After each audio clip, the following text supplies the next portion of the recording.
Dear people, clear, public, informed, public, provided must be very honest, unbiased, objective.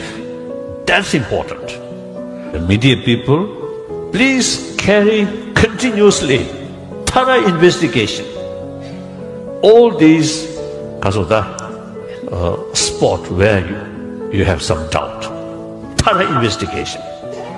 And those concerned people side also made clear all your work must be transparent. So that's my view. So I feel no problem. Come here, meet people and talk. Because of some criticism, remain distance, not much use. Come face to face and talk. Because frankly, bluntly, truth always remains truth. So more talk, more investigation, truth become more clearer.